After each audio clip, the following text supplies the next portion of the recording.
Здрасти, Ля.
Мислиш, че е време твоите гласни струни да си починат малко. Сей малко мълчи. Нека създател да мълчи, а именно прочутият доктор доцент Тихомир Мълчев ви разкаже малко повече.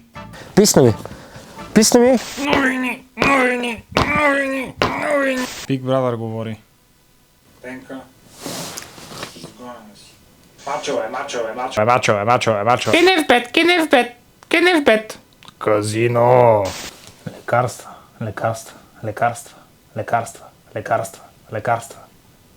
Отвратителна храна. Спри да сменяш каналите. Престани. Не ти ли писна, бе, човек? Дай му вода с чипса. Ядеш чипс. Какво правиш? Добре. Няма нищо. Вече си го купил, почти си го изял, айде, дояш си го. Добре, сега, не щеш да учиш. Добре, няма да учиш, хубаво. Тъпо ти е в училище, системата, нали, тъпи са били учителите. Какво ще правиш тогава? Като гледам по цяло нищо не правиш. Затова имам едно предложение за теб. Хвани си работа. Да, правилно си чул.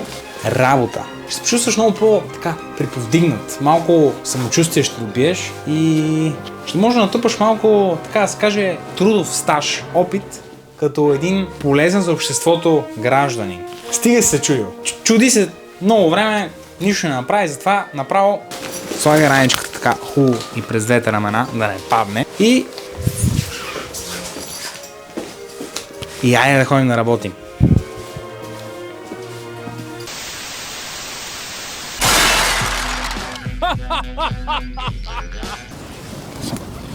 Имам бездарник.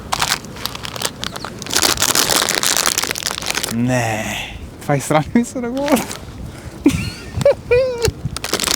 Проблемна камера. А тук що ме се изтра птица.